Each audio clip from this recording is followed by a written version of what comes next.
It's pretty cool. Like father, like son, it seems. Yeah. But he can't produce. He can't produce. He leaves that to dad. He's more creative. He's more with ideas, but he doesn't like the technical stuff. So. Well, it's good that you can. Yeah. On top of every other thing that you possibly do. I learned it. I had to. Yeah, it's pretty cool. All right, you ready to go? I'm ready. Okay, perfect. All right, we are heading into episode 20 of Living Your Life with Leanne Lang. The podcast brought to you by Extension Marketing. And of course, for more information, you can head to extensionmarketing.com. I was trying to figure out how to introduce our guest. Dr. Paul is sitting in our chair. His resume, by the way, his shorter version of the resume is 4.5 pages, single-spaced. He has been a wonderful guest of mine on CTV Morning Live. I'd always looked forward to the information that we were able to share. Pediatrician, chief medical officer, chief executive officer of health for Eastern Ontario. And amongst that, the list continues because we've got professor, when we're talking Johns Hopkins, McGill University, studied at Harvard, Johns Hopkins. It is amazing, the resume. And you were telling me this is just the short version, 4.5 pages, single-spaced. It's the resume. This is unbelievable. I didn't realize, I knew how brilliant of a man you were, but to see how far back it goes and where you've specialized in your career. Do you ever look at this resume and go, my goodness, I've done a lot? Yeah, actually, sometimes I do, but it happened so quickly, and I had so much fun doing it that I don't look at it as an achievement or anything like that. I just look at it as what I like to do. Is it the children? Is it the medicine? Well, actually, it's the passion for communications. That's where it all started. And it really started more the passion of music, because I love music. And if you ask me what you are, I tell you I'm a professional drummer. So it's not on my resume. It's not on your resume. But this is where I find your story is fascinating. And we're going to get to children's health and pediatric medicine and what we're seeing with our children in the future. Sure. But I do want to start backwards. Yeah. I find your history fascinating. You said you have this passion for music and for drumming. Yeah. How did this all start? Well, it started when I was about 9 or 10 years old. My parents wanted me to learn the accordion. And they brought me to this teacher, and in the same room with the accordion, there were drums. And I kept going and playing the drums. I didn't like the accordion. So eventually my parents gave in and I quit accordion lessons, and I just picked up the drums and started playing them. Came naturally to me. Nobody in my family was a musician or anything like that.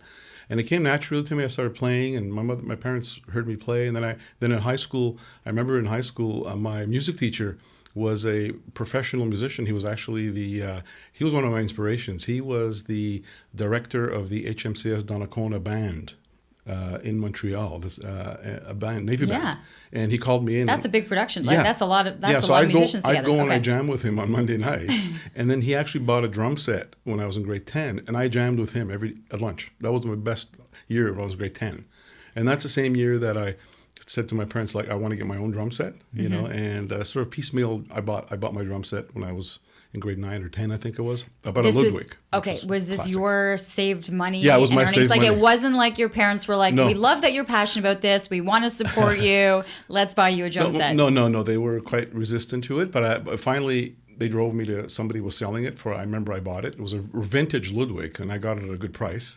And so I brought it home, and I was playing. I was already playing. And then coincidentally, our neighbors was a guy called Lloyd Bro, who was the manager of April Wine. They were practicing in the garage next door. So This is a big Montreal Canadian band. Yeah. And they were practicing there. So I would go and listen to them and jam with them a bit and got to know them. And then down the street, there was another guy called Paul Harwood, who was the bassist for Mahogany Rush with Frank Marino. So I met Frank, and I played with him when I was about 14 or 15. And they said, why don't you come and tour with us? And I said, no, I'm not. My parents don't want me to tour. I'm 15. It's like the movie Almost Famous. So I decided to go back. So I continued going to school, but I never stopped playing music. Music drove me even through high school, CJEP, Vanier, junior college, and then undergraduate at McGill. I played when I could. I played weekends and I played in studio. That's what I did. So I found a way not to tour, but really to play high level. So I got into recording with, at that time, it was like late 70s, 80s, it was the disco music started coming out. There were no drum machines. So I played drums. I played drums on Nancy Martinez. We produced Nancy Martinez. I played drums on Sunshine Reggae, all the timbale stuff. I did that. And so I did a lot of session work that paid for my school. And then I played in a variety of dance bands, and I'm Greek, so I played in Greek bands, and we created a band that was Greek and played rock at the same time. So we dominated the market. So we made a lot. Well, I made a lot. It paid my way through medical school, really. Well, when you look at it like that, you were able to be passionate about two things while one was complementing the other. Because I've learned, your parents really weren't on board you becoming a full-time drummer at the time. They were but I have to admit they never stopped me, knowing that I was going to school at the same time. They supported me in both. But I'm sure they wouldn't have been happy. In retrospectively, I think they made the right decision. I'm much better off than a lot of the guys that I played with when I was a teenager, right? But I think so that propelled me to really starting to, I used music as an outlet. So when I was doing my residency at the Montreal Children's Hospital for pediatrics, after I got my medical degree, I would be on call, then I'd go to the studio. I bought a recording studio. I bought a big recording studio in Montreal, and I'd just go and I'd produce records and learn. So from a drummer, I became a producer, and then I became a record label owner, and I did Men Without Hats, Favorite Nation, a band called Hit the Ground Running, which was Dick Clark's band from the States. So I met a lot of people on my journey. Know. It's amazing. We've talked about this though, right? Not much. No. But I think I mentioned CTV, no. my uncle to you, my uncle Corky Lang, who was the drummer, of Mountain, and that was like Mississippi Queen, which is like massive '70s hit. That's and it's funny because my uncle will often joke that when he was in between millions, because a rock star in the '70s, like the drugs and the partying, but he actually reinvented himself when Guitar Hero came out. Oh, is that right? And Mississippi Queen was one of the on songs, it, and then all of a sudden the money starts to come back in. Royalties. But he was Montreal-based musician at the time. I know it was a pretty tight-knit community. But when I think about, and you listen to medical students and residents of what their lives are like, and the sleep deprivation, and the massive learning, that your brain was able to switch back and forth between the musical outlet and the focus of medicine. And I think that's a positive complement to each other. That actually music was a relief for me, and it was a way of me not thinking about medicine. Very often I was even playing music when I was on call at the hospital and so on. And you see all kinds of things when you're on call at the hospital, especially a pediatric hospital that I was working in. So it gave me a bit of a break. I'll know physically I was tired a lot, but I got along with like 3 hours sleep every night for like years. That caught up with me eventually, but I played music. I created music, so it was a creative outlet for me. Music helped me where I am today. That really, if you look at the trajectory of my career, it ended up in this position for that, and it got me traveling. I've been to Japan a couple of times to sell records. I've been to France. I've been to New York. I've been to Miami. All with the record business that I was in. I was a BMG Music. I was the only Quebec label with BMG distribution in Canada. But when you're amongst the music producers and you're amongst the entertainment industry and you get into conversations with them, does medicine ever come up to be like, oh, by the way, I'm a chief pediatrician? They call me Dr. Rock, right? Okay, we call you Dr. Paul and they call you Dr. Rock because I didn't really say it, but they eventually got it. But what the problem, what I saw though was I didn't fit in typically with the musicians, and I didn't fit in typically with the doctors. So I was kind of like in between. What's this guy doing? Like a lot of the doctors at the children's, some of them, not all of them, some of them would tell me, you're not committed to medicine because you're a musician. That's a sort of a backwards way of thinking. And I couldn't really, I don't take drugs. I don't do drugs. They're counter to what I do. So, we'd walk into recording studios where there'd be cocaine all over the place. I don't touch this stuff, But it's just that's the type of world there is. So to me, it was like I was living in two different worlds. Yes. But I was kind of in the middle because I didn't feel like I fit in to the traditional medical, hit the books and that's it, nothing else. And I didn't fit in, really musically. But when I started to become a record owner, record producer, record company owner, studio owner, I felt better because it was more of a leadership. I could control things, and I didn't have to go on stage and perform. I was kind of behind now. I stopped performing. I was more producing. And did you get as much joy out of producing the music as you did being, behind the drum set? I did. I'll never forget the first time I went into the recording studio. I did a session work for a company called Tiger Records. I did in Listen Audio Studios in Montreal, and I was in awe with the sound coming out and the production, and it always sort of triggered me. And I remember going. I don't know if you remember the show Beat the Clock. a game show that was filmed in Montreal at CFCF Studios, and I actually went, and I was more intrigued by the back end stuff, the cameras and all the production, rather than the show itself. So it's always been there. So when I started producing early on, our record producer kind of let me produce, and I learned, how to produce, how to edit, and eventually I realized that when I finished my pediatric residency, it was hard for me to run a major record label, have a recording studio, and have a pediatric practice. So purposefully, I did not go into private practice. I worked at Mount Children's Hospital. I formed their asthma program, and I created a few other things.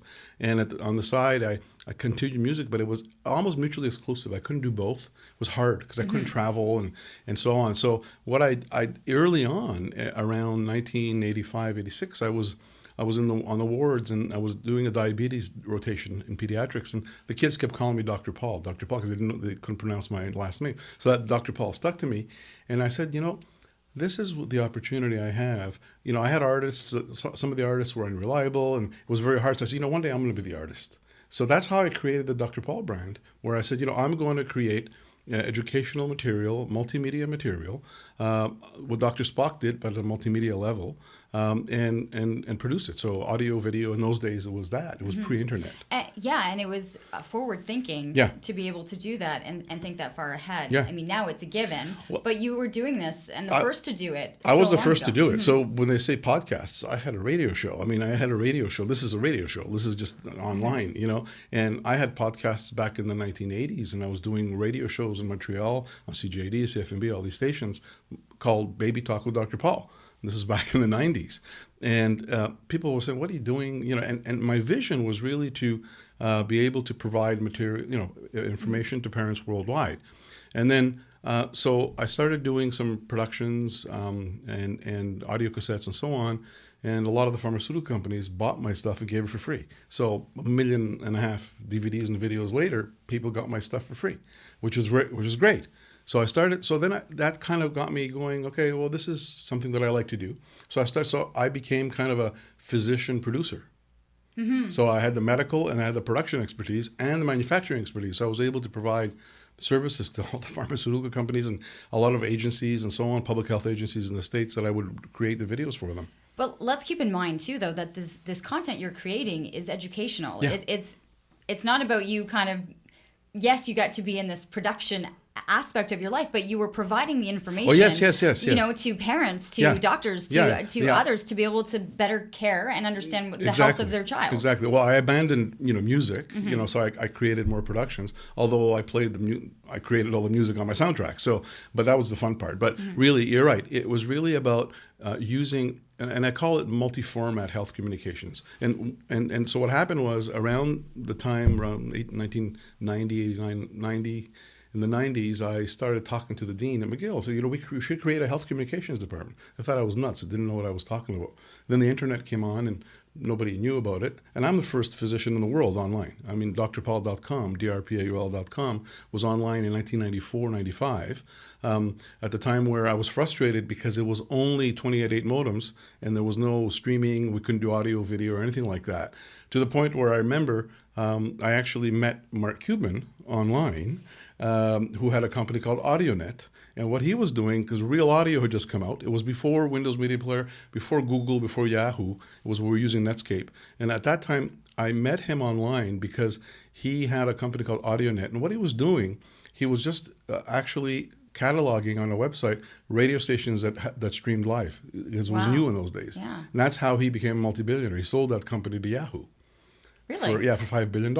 And you had already had that connection because I had that with him. You do this. Yeah. I had the connection with him, and he had wanted me to do a show with him, but I saw the guys in this. I didn't know who he was, and I didn't do much about it. Then I heard Mark Cuban got $4 billion for that. So I was there kind of, and I spoke to the inventor of Real Audio, because in those days it was Real Audio. It wasn't Windows Player or Mac hadn't been out yet. Were you sitting in a studio coming up with ideas or a checklist of what you wanted this programming to be? Like, what was the main message you want to come across on these? Well, the first message, especially because it's not, you're having to look for it, right? It's not as easy and accessible as it is. Yeah. Now. Well, the first message was that I wanted to. The premise was knowledge is comfort. That was my premise. So when it comes to your child's health and wellness, knowledge is comfort. And so the more parents know, the more comfortable they can be taking care of their kids and stress. And 25 years later, I can now biologically explain why that's important. But that was like 25 years ago. So that was my premise. So I wanted to have practical, accessible, reliable information that was from a professional, sort of from the horse's mouth. And that was my concept. My concept was content created by the people that actually practice medicine. Right. Now, I'm listening to you. How much were you involved with children? I mean, because there was so much of you that was working on content. Sure. Like, how did you miss having the interaction, or how much interaction were you having still practicing with children? I practiced. Yeah. I had a full-time practice at that time. When I finished my residency, I went to Baie-Comeau for 2 years, and I went to Baie-Comeau for 2 years because it was paying more. So I actually created my record company from there. That was a long story. So I had a record company from there, and then distributed through BMG. And then when I came back to Montreal, I became director of the outpatient clinics at the Montreal Children's Hospital. So I was seeing patients. I was seeing patients all the time. I've been seeing patients most of my career until really just a couple of years ago I stopped. Up until then, though, you were still hands-on. Yeah, I was seeing patients all the time, yeah. What is it about children, and what was it originally that made you, when you were going the route of medicine, that you chose children's medicine? Well, first of all, I loved kids. Kids had an affinity with me. I always played with kids when I was a kid. All the younger kids, I'd take them out, and my cousins and so on. I was kind of the role model. I was mentoring them and so on. And they always liked to play with me, and I was like kids. And then when I went to medical school, it soon became very evident I didn't want to become a surgeon. I didn't want to become a psychiatrist. I didn't want to become just a family doctor either, so I wasn't sure. And then when I went to do my pediatric rotation as a medical student, I said, this is it, because it combined, sort of retrospectively, a lot of education and a lot of communication. Because to be a pediatrician, you need to be able to not only have good clinical skills, because I can sort of see things in kids without them telling me, because we're trained that way, but also to rely on communicating, both from a parent and also communicating to parents what is wrong, right, or what they should be doing, or answering their questions. Because you have a patient who might not be able to communicate exactly what's happening, and for you to be able to read off of them, and then, gosh, as a parent, you want an explanation that makes sense, so that you can go home and think that you're doing the right thing. Exactly. And to have that explained to you. The concept, and I find music can be incredibly healing, and the power. Was it interesting for you to use? Do you find that music can be healing, or was a tool you used for children? Well, very often kids would come in with like a T-shirt and say, "I know the guy." Like they'd love me because I was a rocker, right? So they'd identify with me, but I never really talked about it to my patients, but I encouraged them. But I know now, I'm an advocate. I've actually written some articles on music and your health, music healing, the benefits of music, and also music and learning. Brian May, who's the guitarist of Queen, has a PhD in astrophysics, and Schultz, I forgot his first name, the guitarist of Boston, has a master's at MIT. He's one of the co-founders of the Polaroid camera, and they're both brilliant musicians. So it's not a coincidence. The learning music, the repetitive notion, I think triggers part of the brain and stimulates part of the brain for better learning and outcomes. Mick Jagger has a master's in music. Sting has all these musicians. So it's not a coincidence. There is a cause effect between the two. Right, in terms of those that are able to perform different things at high levels, and also on the healing aspect I think when you have a child heading into surgery, was it like healing? Listen to music can be a pain relief. There'd be all kinds of things. So yes, I think music therapy is a well-established form, but I didn't really go into it that way because I did it more because I love to create. And I love music, and I think it's a very good thing. There are a lot of people now that are looking at music benefits for other things, and getting kids involved, like Boys and Girls Clubs and the young interventions, crime prevention. Actually, my daughter is doing a PhD on that, on music intervention as a prevention of criminal behavior later on in life. Wow. Sort of putting them on the right path. There's a lot of programs in South America. The El Sistema program, for example, is a program where they give violins and free lessons to underprivileged kids, and they actually do very well. They learn to play music, but they also go to school, and they get out of crime and so on. So there's a lot of benefits from music. I mean, I can go on and on. I know. I really do find this story fascinating, and then I find too the hands-on approach that you were with these children and doing things, were there are there kids that you remember? Are there patients that you, and you've had a long career. It wasn't just until a couple of years ago that you stepped out of No, I've been practicing pediatrics since 1983. So, I remember, I'll tell you what the good thing about pediatrics is. The good thing is that I used to work a lot in the emergency room at the Montreal Children's Hospital, a very busy hospital. And I used to do shifts in the emergency room, intensive care units, all those things. What I like about pediatrics is that the kids come in sick. They look very sick. And a day later, they're running up and down the hall. The resiliency in kids is great. And I like that, generically speaking. What I don't like is having to tell a parent the child died or the child is dying or the child has a bad disease. What strikes me, and I get very upset when people don't want vaccination, and I'll talk about vaccination because I have to, is that I remember a child, he was 5 years old, came into the emergency room with meningitis, and he died 24 hours later. A month later, the vaccine came out that would have prevented that disease in that child. And I've never spoken to the mother, but if you were to tell the mother that there was a vaccine available, she wouldn't hesitate at all. So I use that story because that really got me, because I took care of that boy, and he died 24 hours later, which is a complication of meningitis. And that is, despite the fact that we have antibiotics, that is a terrible disease. We used to see kids coming in all over, like literally 8 to 10, 12 cases of meningitis and very bad infections from this bacteria called Haemophilus influenza B. And it would literally maim and kill a lot of kids. And when the vaccine came out, it's gone. So now when I speak to residents, when I teach now, they haven't seen that disease because the vaccine is out there. With it. But I unfortunately saw it. I wasn't around for polio. Polio was the same because when the polio vaccine came out. So those are the things that tug at me. That tug at me, the tragedies that I see, and that's one of the reasons I couldn't work in emergency for very long. I'd work in the emergency room. I'd see kids very sick. Accidents and all kinds of things. So abuse, child abuse, which I hated. Parent kicked the child and ruptured a liver. I mean, all these things that we used to see. I would take care of the child. They'd be crying. My ears would be kind of muffled because I'm concentrating on saving the child. But I go home, I couldn't sleep. Because I had kids at that time. My kids were younger, and it was very hard for me it's very hard to work in an emergency setting in pediatrics. So that's one of the reasons I started to say, okay, I don't want to work, I want to work less in pediatrics. But at the same time, I worked at the Montreal Children's Hospital, and they didn't have an asthma program. And I created the first ever asthma program in the world for kids. Yeah, why asthma? Yeah, okay. What was the trigger there? 2 reasons. Okay. One, it was the number one preventable admission to hospital in North America. So you were seeing a lot of kids being admitted. Yeah, that didn't need to. Exactly. Okay. What happened was they'd come in, stay in the hospital for a couple of days, go home. A month later, they're back. The revolving door, in and out, in and out, in and out. That's because a few things, but and so that was a really low hanging fruit that we needed to prevent those admissions. Right? It overwhelmed the hospital, and it wasn't fun for the families and the kids either. Right? So that's number one compelling factor. Number two was I actually was the first to implement a medical educator, health educator in a multidisciplinary team. So I created a health educator, to be able to educate parents. And I built in the protocol of asthma an educational session for asthma, how to use the puffer, what the signs are, and so on. So once we did that, we started the program in September actually the day after Thanksgiving, October 1990.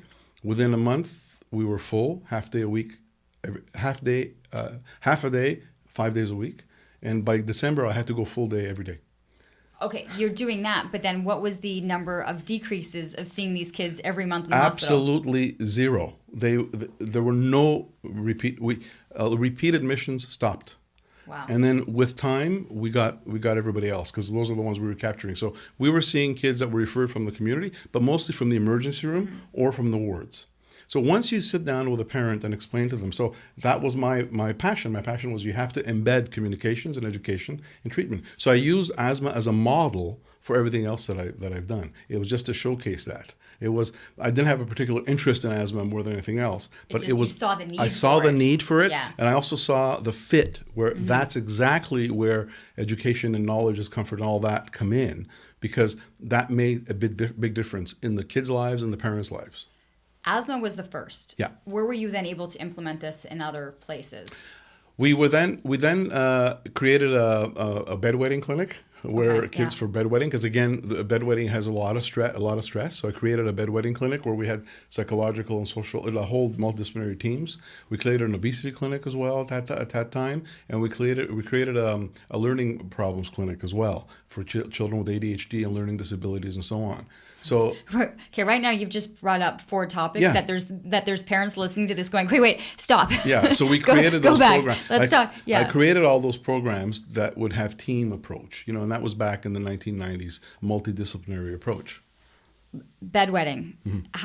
What's the percentage? Like how often? Probably about 20%, 20 to 30% of kids less than 5 bedwet, and it goes up to about a couple of percentage points in adolescent years. So naturally goes away. There's a family history in this, and there are some things that you can do. Don't punish a child, obviously. There are a whole slew of rewards that we do with younger kids. For example, we give them a calendar with a couple of stickers, those type of things. There's a bedwetting alarms with the child. The child kind of, whenever they wet their pants, for example, the alarm goes off. They have to get up, and progressively they learn to stop.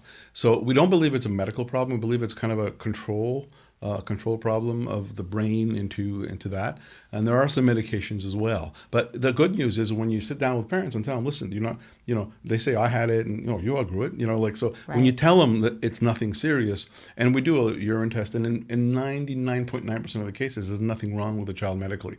So that in itself reassures the parents, Right. and just that reassurance de-stresses them. Right. And to accept that this is going to be a process, Exactly. Yeah. Punishment is Yeah. not the option, Exactly. and that there are ways to be able to Yeah. trigger and help the child through it as Exactly. they eventually grow out of it. Yeah. You mentioned you mentioned obesity, and I want to hit on this. Yeah, sure. So where are we right now with this issue? I think obesity is a major epidemic. We call it a non-communicable disease epidemic. A communicable disease like infections.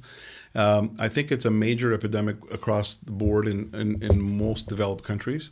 I think that there are a lot of factors behind it. There's certainly the fact that the way we build our society, the way we have schools, and we don't drive to school. We drive to school. We don't walk to school. It's all cars, or buses and whatever, and everything's far. Also, And devices, electronics. and that's my other one. Yeah. So it's inactivity. So it's inactivity based on the fact that we can't do active transportation. We can't walk or take the bike, and also sedentary lifestyle, mostly in terms of behind the screen or in front of a screen. Do you see it more as an activity or in the consumption of fast foods, processed foods, sugars? There's both. Yeah. There's both sides. Is one more overpowering or both equal? Both. Both equal They're contributors? multi. When you talk about obesity, I did my thesis at Johns Hopkins on obesity. So when you talk about obesity, This podcast is brought to you by Extension Marketing. They're a new breed of marketing agency that acts as your virtual marketing department, designing and implementing cost-effective marketing strategies that will grow your business. I can speak to this personally, as I've been using the Extension Marketing team to help me launch and grow my business. Founder Pat Whalen has been a lifesaver for me, a genuine coach, guiding me along the way into uncharted territory. Tell them you're a friend of the show and receive a free 1-hour consultation. Check them out at extensionmarketing.com. you look at it's a multifactorial. There's a community sort of approach, which doesn't offer parks and stuff like that. For example, kids in Harlem are obese and they have a park across the street, but they don't go play in the park because they have guns. They're scared of guns, right? So if you look at that societal thing, and then if you look at it at energy expenditure, like is less gym, they've cut all that out of school, less opportunity to walk, and so on. And then you look at the consumption point of view, like everything's gone the wrong way. Yeah. It's kind of like this: consumption up, exercise down, and you see it sort of with time, and that's what happens. So we get excess weight, and that. And kids, I've seen, and when I started practicing, I never saw a type 2 diabetes in kids. I saw type 1, but not type 2. And all of a sudden, over the last 5-10 years, we're seeing 15-year-olds have type 2 diabetes, I'm angry at society. I have to admit, but I'm angry. I'm not going to hit on the food thing yet, but as we were growing up, we rode our bikes and played at the park and came home when the lights came on for dinner. We walked to school. Yep. We had gym classes. And I'm angry at all of my neighbors. And I have great neighbors. But the idea of the neighbors who are saying, how dare those parents let that kid go play outside without parent supervision? Or I can't believe that they're letting their kid go, and aren't standing outside watching them. What has happened to society just saying, let our kids go out and play, because down the road it is the best thing we could be allowing them to do. I agree, but there are a lot of society has changed. There's violence all over the place, so I can't blame parents for being apprehensive. You hear it all the time. You also hear it instantaneously on social media that somebody got shot there. You hear it. There's a lot of fear, but I think that society has changed, and we're working with communities now to look at a better process of being able to have safer communities and so on. But that is a massive cultural shift that has occurred. So I don't know if you should get mad at one person or another. I find it sad. I find it sad is. that our children can't experience freedom to get on your bike and go for a bike It is. ride and bike is. to your friend's house and go to the park together. That you can't do that. And I try to think know. that we're a better society. I understand the science behind the kids in Harlem, and I feel for that. But No, I agree. in And we're not general, Harlem. 90%. I agree with you. Yeah, But so there are that's one ways. thing. And then I have a reaction when I see a cart being filled at the grocery store with white bread, Sure. sugared cereal, lunchable, packable, processed lunch, full package. And you're coming from an educational communications standpoint. What are we not?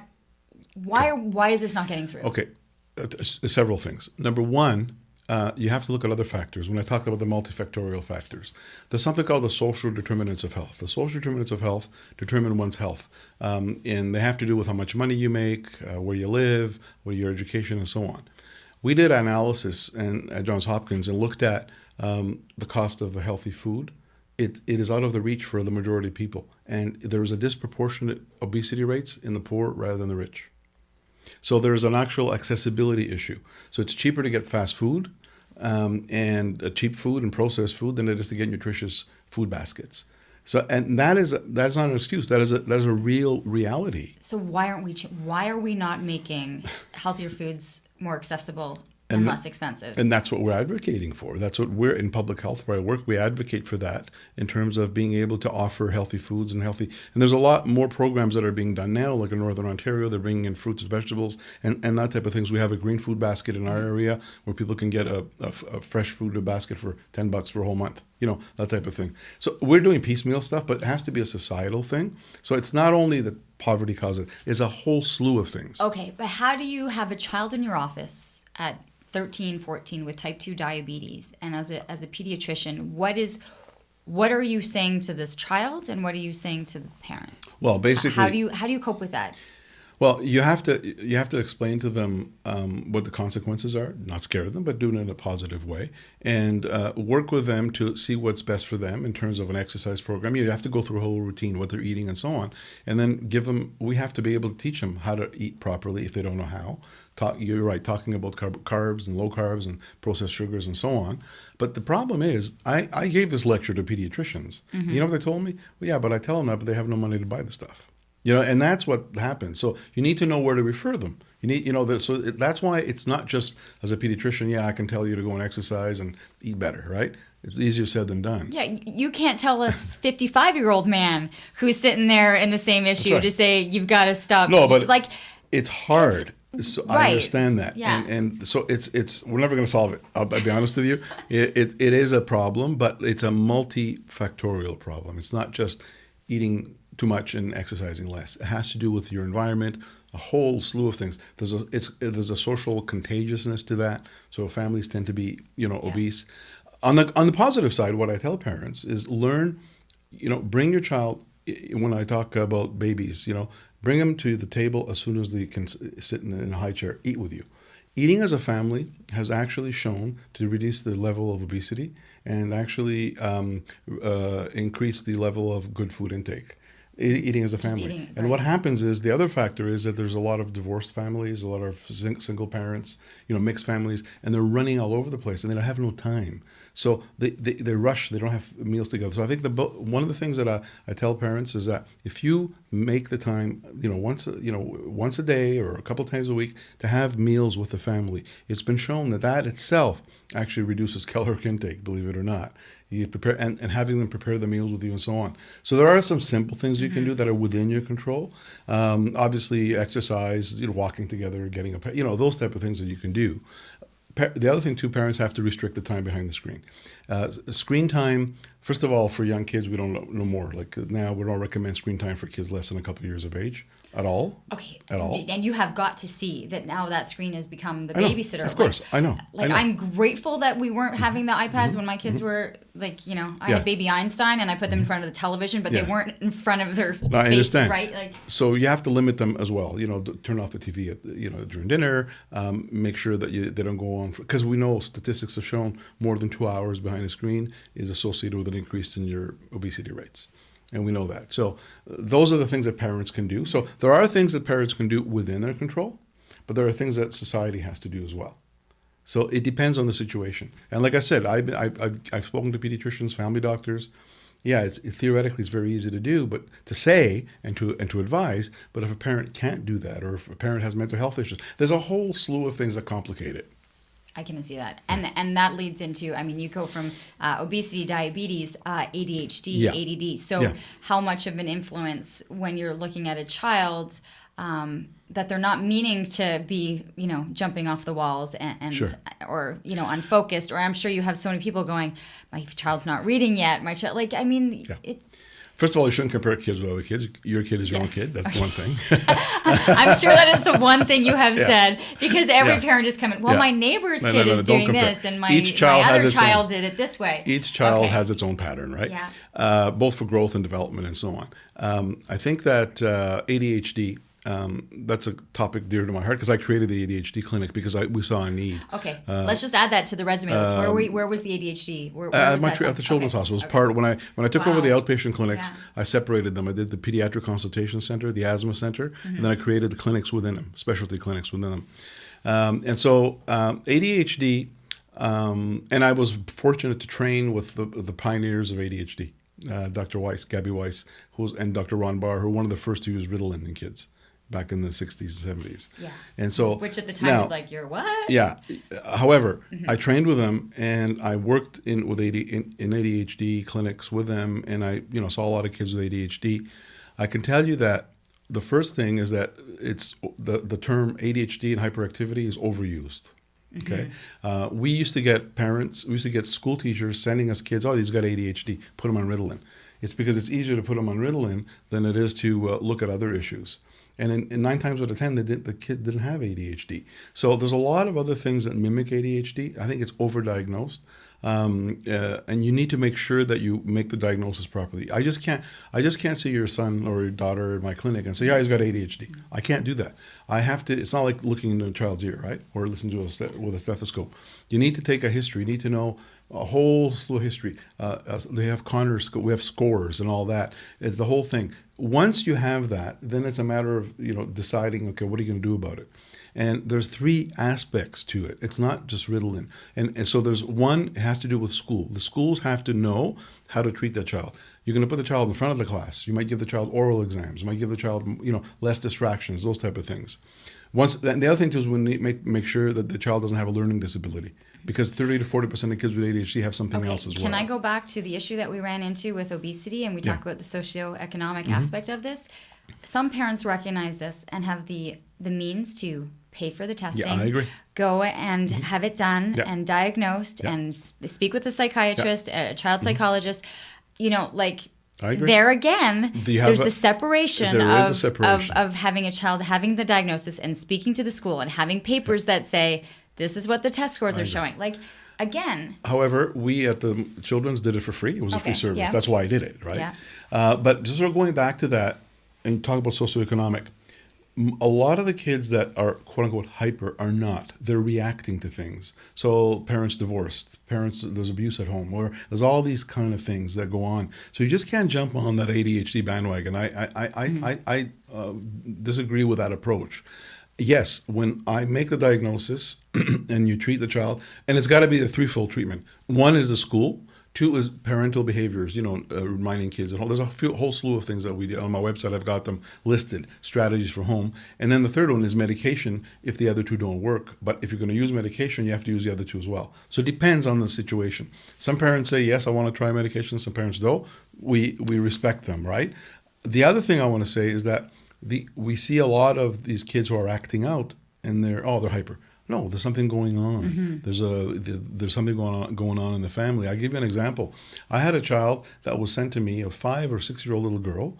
She kept hitting people and hitting at school and hitting daycare and aggressive behavior. Maybe she has ADHD and this and that. The child couldn't hear. The child was deaf. Nobody picked that up, and she couldn't hear, so she was frustrated and hitting people. He actually had, and we reversed it because she had fluid in her. Because of a lot of ear infections, which were silent. We put tubes in her ear. She was fine. So if I were to say, here, take diagnose her as ADHD, it's premature. So you got to be careful. I'm not denying that it exists. Right. I think that a lot of people over-diagnose it, come to that conclusion very easily. And sometimes school, it's difficult. We've got 30 kids in the class. Well, that's the thing too, right? It's changed. The teacher's responsible for 30 kids where, 20 years ago, there were 20 kids in the class. Exactly. It's hard. If you've got a couple of kids who have learning disabilities or ADHD or both, then you've got a problem. So this is what we're seeing. So the teachers are stressed and send us those kids. And, unless we have concrete evidence, we're not going to diagnose the child with ADHD. We want to make sure there's no other things going on. Speaking of the school system, within the school system now, we can get our kids. I have a grade 7 girl, right? So she just had one of the, what was the HPV? Yes. Yeah. Gardasil? Yeah. And I'm like, okay, there's advancements. There's an opportunity for me to keep her safe from future infections. Sure. And you go along with things. Let's hit on your immunizations and your vaccinations, because I know it was something you wanted to stress. Immunizations are by far the most one of the most important advances we've made in medicine. Okay, if you were to look at public health and pediatrics, 100 years ago, we were just diagnosing people with infectious diseases that they would be dying from. We had no treatments or prevention. And for a lot of the viruses that are out there, polio, influenza, measles, mumps, rubella, there's no treatment. There really isn't any treatment. And so the only approach is to be able to vaccinate people. And vaccination is kind of like you're kind of tricking your body into thinking you've had the infection. And then when you have the real infection, you're protected. That's really what it is. So yes, people tell me, well, there's some side effects and so on. Yeah, there's side effects to everything. But if you look at the numbers, if you look at numbers like in the hundreds of thousands of cases that were either dying or having severe diseases, they're down to 2 or 3 now in North America. I gave you that example of that boy that would have been saved. Really, that is a vaccine preventable disease. So 100 years ago, we had nothing to prevent those diseases and nothing to treat them. 100 years later, in some of the cases, we do have antibiotics, but we don't have a lot of antiviral medications. So our only approach is to prevent them. So the vaccines will prevent these infections, and we vaccinate kids, 2, 4, 6, 12, and 18 months of age. And unfortunately, a lot of the developmental problems occur during that time, with or without vaccines. We know that. So people say, oh, it's a cause effect. It's not a cause effect. You got bathtubs in your house too, so the bathtub didn't cause it, right? Like everybody's got bathtubs, right? So I truly believe in vaccines. I think that people who are hesitant should learn the facts. When I was at Johns Hopkins, it was 10 million, now it's 6 million kids. Remember Bono did this? Remember Bono was doing this? The guy from U2, he Live Aid, whatever it was, and he was doing this. Snapping his fingers? That was every time he snaps his finger, a child dies, right? Because 10 million kids were dying in developing countries a year. And the top 10 killers, 6 of them were vaccine-preventable diseases. Measles, pneumonias, diarrheas, those type of things. Those parents, and we're having trouble getting into them. Like there's certain countries that still have polio because we can't get in there. There's political reasons and, all kinds of reasons. So when you go there and you see them dying, and we're saying here, I don't want my child to be vaccinated, I find it there's a disconnect somewhere. So that's the argument that I use about vaccines. And then actually I'm just writing a book now. It's going to be out next month. It's called Vaccines and the Infectious Diseases They Prevent. And I'm focusing more on the diseases rather than the vaccines, because everybody's written about vaccines. So you should know about what Haemophilus influenza does. You should know what polio does. You should know that. So at the end of the book, I said, now having read this, would you rather get the germ or the vaccine? Really? So that's... I think it would be a great read, and I think an educational read for a lot of people. Who do you anticipate picking up this book? Is it something that I'm going to the chapters and kind of picking up, or is it something that's going to be available at the doctor's office? We're going to be distributing. We got a grant. We're going to be distributing through the Family Resource Programs of Canada, across Canada, and we're looking at more. It's going to be in Amazon and chapters and so on. But I want to give the book away, and so we're looking at some potential other sponsors to give it away. Okay.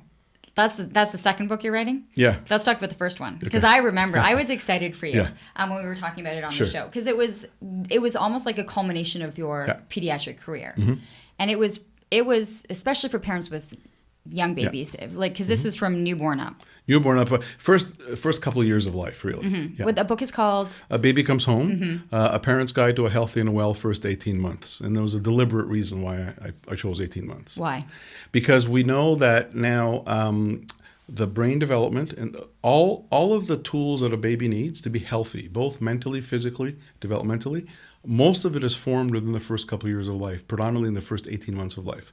The brain, the head size grows from to 80% of adult size by 2 years of age.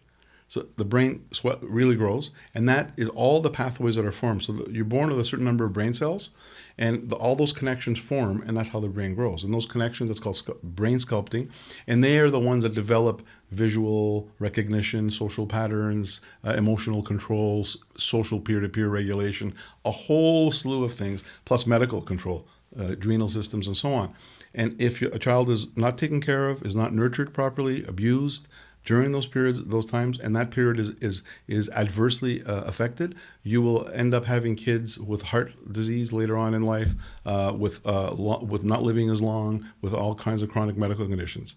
And notwithstanding, if a child's abused, they're going to have psychological things. We now know, and we know medically how it works. So that's why I chose that. I said the first 18 months are very important. So the first part of my book really talks about why I focused on 18 months, and it explains. And actually, a year and a half later, the United Nations followed suit. Actually, I forced them. I actually worked with one of the ambassadors, and the World Health Organization, through a colleague of mine in Toronto, and the United Nations, UNICEF, put out a paper a year after my book saying that early child development is the next important challenge in this world. That a lot of kids are not developing properly because of a lot of reasons, both in developed and underdeveloped countries, and that underdevelopment will lead to illness and inability to reach their optimal projection of life. And that is very important. I understand it. It almost... Like my kids are past that. Yeah. That's and I'm fine. going, okay, how did I mess them up? Like what did I not do in those first 18 months that are going to 20, 30 years from now affect them? Like, it almost puts you in a scary... I don't want to scare a parent going, if you mess up in the first 18 months, I don't scare parents either. You have to continue doing that, okay? It's never too late. I tell parents it's never too late. But it's easier to prevent rather have to go back. Kids are resilient. So what are some of the things then that are suggested in those 18 months? Is it about, sleep and a few things. Breastfeed? There's so much in there. Nurturing environment has safety, immunization, care, nutrition, and tender loving care. TLC, I added that one. And that is the most important thing. They need face-to-face contact, eye-to-eye contact. That stimulates the brain development. They need smile. They need to interact with, even a newborn needs that. That's what feeds that process in the brain. And so that interaction, so kids who are stimulated continually, reading to your child from first day of life will stimulate a child, and that will stimulate that. Not letting a child cry it out is good. Don't let a kid cry it out. Okay, and that's the thing. That's the Farber method. Whatever. Yeah. I don't believe in that. You need to have some kind of a tolerance to how much you're going to let the child cry, then you nurture the child. Neglected kids, like for example, the kids, the orphan kids in Romania, for example, their heads were much smaller than the kids who were not neglected. That's because the brain didn't develop properly. So there will be consequences in the long term for that. Now, that's a very extreme case. Yeah.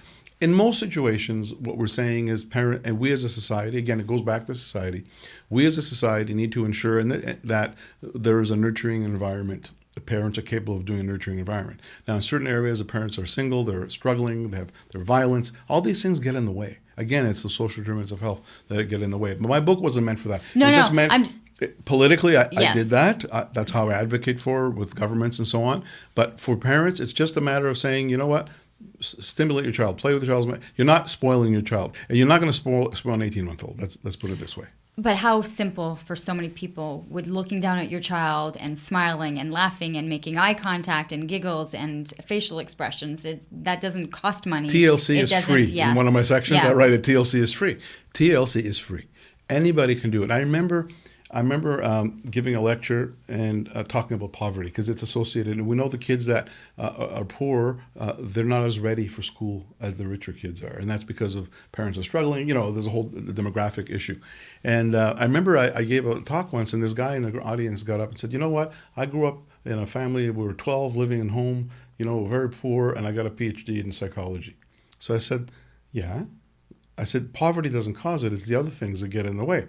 I said, you're with 12 people. You're always on somebody's knee. Like you're an aunt, a grandmother. You're always stimulated. Mm-hmm. So it's free. It's not the poverty. It's the stress that poverty. So if a child feels your stress, then that's going to be a negative thing. So it's an opportunity for us to ensure that the brain develops to its maximum.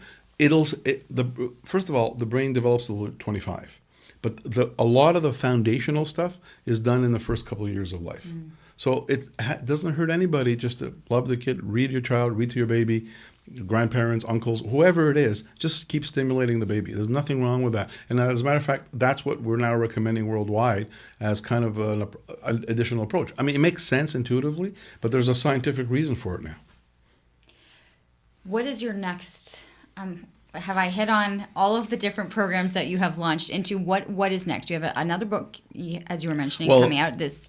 The vaccine book the vaccine. is more because of my frustration for anti-vaxxers. Mm-hmm. I have a second version of this book. I'm actually adding a few things to this book. To the first one. To the first one, and I'm doing a What did you want to add version. To it? I'm adding the fact that now the United Nations recommends this because it's that they didn't when I wrote it initially, and I'm just adding a few other things like Zika, new things that have come up, and I'm doing some more tropical diseases like malaria and so on in case because Asian countries want to start looking at it now as well. So it's not much different. It's the same kind of thing, but I'm doing it in French as well and possibly in Chinese. Some of my colleagues from Harvard are in China. They want to do it in Chinese. So I think that what we're going to, it's just getting it out there, getting it out there. We're how long into the podcast and you bring up Harvard. Most people, you mention Harvard and you stop and go, that's amazing. How did you end up there also? Do you take these snippets from all of the places that you've studied and worked for and realize that there are people worldwide that are really working to embed, to make life better, to advance science, to find ways to make lives better? Well, first of all, let me just talk to you how I got in Harvard and Johns Hopkins, okay? Long story. My zeal for finding a home for my health communications, I wanted to do it at McGill. When I was back then, I created the Department of Multiformat Health Communications at McGill. But this was back in the early 90s, mid 90s or something like. They didn't understand what I was talking about, so I was frustrated. So I started doing a lot of work on my own, working in the United States, public health agencies, videos. I was doing a lot of work with them, and then all of a sudden I got this opportunity to work at the East Ontario Health Unit. I was doing a clinic in Hawkesbury, and some headhunter called me and said, you want to be Medical Officer of Health and Chief Executive Officer for Eastern Ontario Health Unit? And I said, what is it? I didn't know what it was because I was living in Montreal at that time. So that position, when I looked at, and I said, I'm not public health. He goes, yes, you are. I saw your website. So I said, yeah, you're right, because I've done all the, a lot of the stuff. He goes, pediatrics is public health. It's what you do. So they interviewed me and they gave me the job. And they gave me the job in 2000, and I started in 2007. But to be a medical officer of health in Ontario, you have to have a specialty in community medicine or an MD degree with a master's in public health. So I said, I want to go to Johns Hopkins. So I went to Johns. I worked there, and I did Johns Hopkins on the side, and then I became a faculty at Johns Hopkins, and that's where I learned a lot about international programs, and I became good friends with the dean and those people. So now I will be teaching health communications there and public health, and then a couple of years later, I said I wanted to get a formal business degree because I did business. I was running a record company and so on, and I said I wanted to do a master's, an MBA.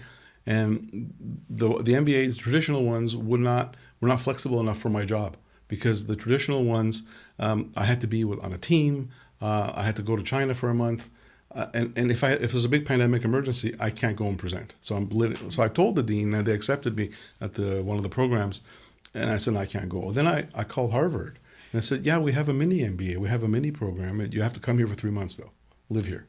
It's the MBA condensed in 3 months. It's advanced management, whatever degree.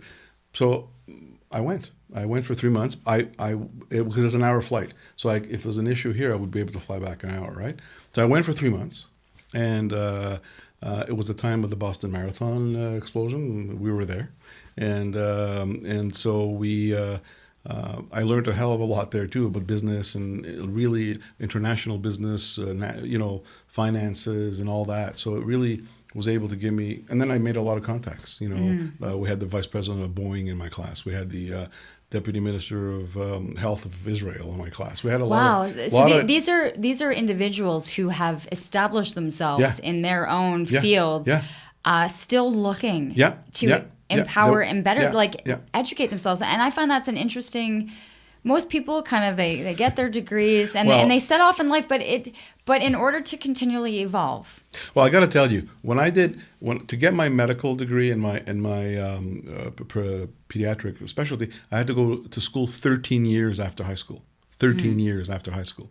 And when I finished, I told my wife I'm never going to go back to school. But then when I got this opportunity, I was 49 or 50. I went back to school when I was 50, after having taught 20 years. I find that fascinating. And I want to mention this. I've met your son. Yes. But, you're a parent. Yes. How often did your own, you being a dad and you being a doctor, affect the decisions that you made for your own children's health?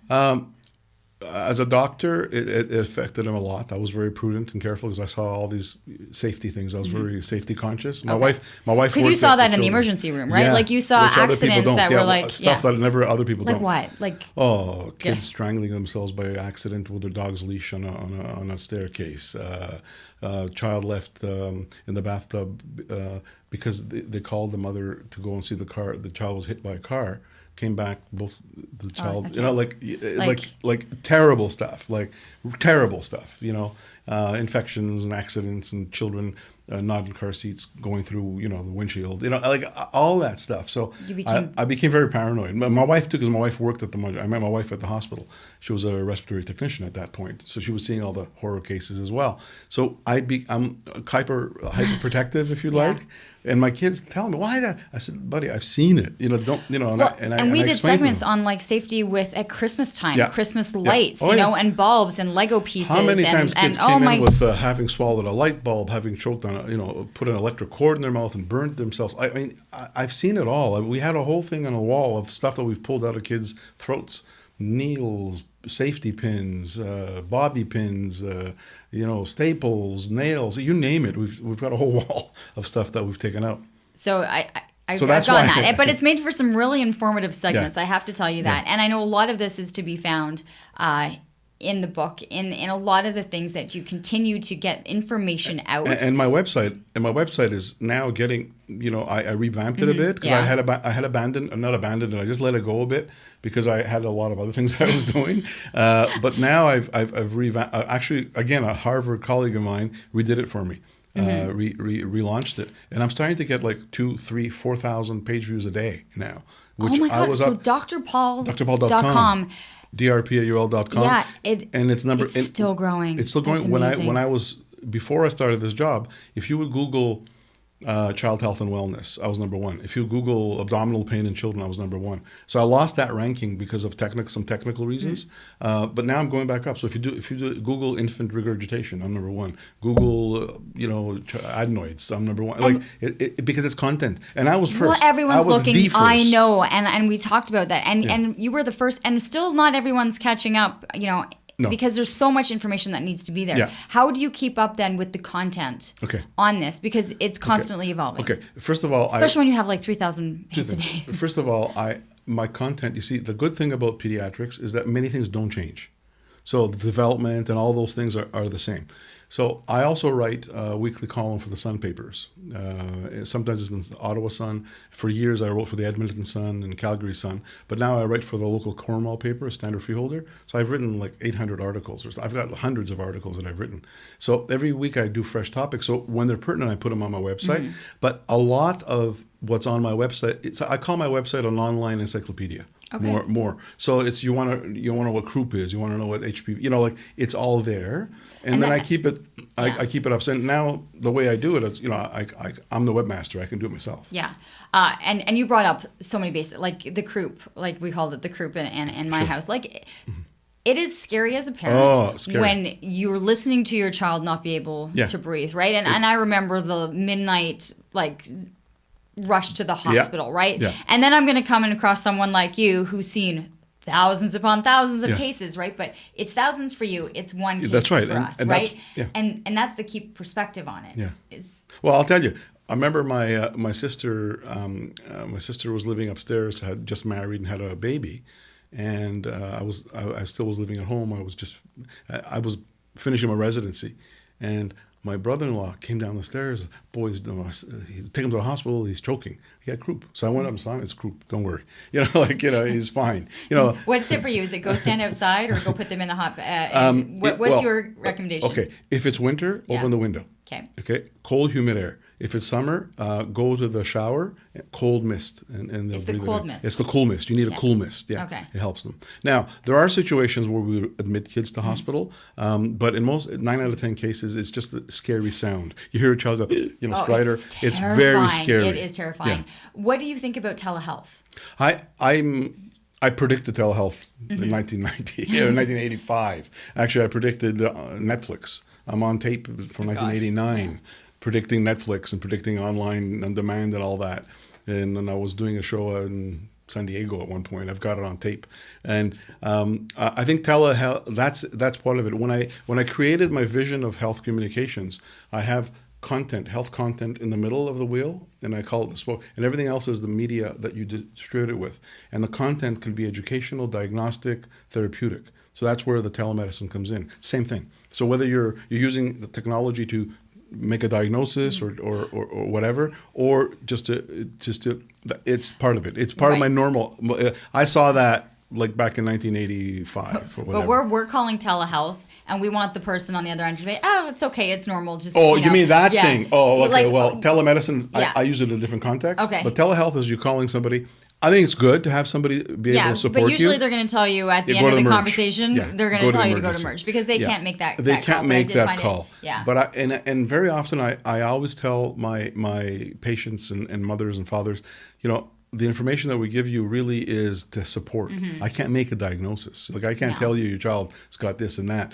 But very often they go to the doctor, they told something, they come home, they go online and they read about it. And that's what But I want to use my site and this is the last thing I want to ask because I'm just looking at the clock and I'm going to just have to have you back because I'm going to get questions in and be like, we need to know more from Dr. Paul about this. Is that we over Google? Yeah.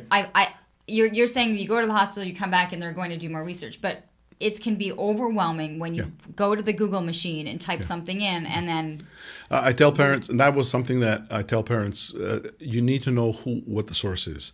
9 out of 10 times it'll be a site that's trying to sell you something. There's a little hot link to a pill or something. Look at who the credentials are. Go to my website, you see my credentials. Go to Mayo Clinic. Go to with credible things. There's a lot of people that are quote unquote health sites, but they're fronts for storefronts. So you got to be careful. But you can learn. And I also tell physicians, you got to know what's out there. When I teach physicians, I said, you got to know what's out there because the patients are going to come in with something. So you got to be able to rebuttal it. You got to rebuttal it. You got to go back. It was an awesome, I have so much more, and I'm looking at the clock. We're going to have you back. Does that sound good? In between some of your recordings that you're doing these days and books that you're writing. drpaul.com if you're looking for more information. So many different topics, and well, it's overwhelming, but a fascinating story. And I think giving us a different perspective, on how we're developing and how we're doing with our kids, and encouraging us to kind of expand our thought process. I can't believe how your brain worked all these years. Yeah. Well, I think it's good. I think that people should really be open to try things. And music saved my life, and music has made me what I am today. I say that all the time. Well, it's been a pleasure. Nice to see you again. To be here. And there you have it. Once again, drpaul.com if you're looking for more information. And that's going to be a wrap on episode 20 of Living Your Life with Leanne Lang.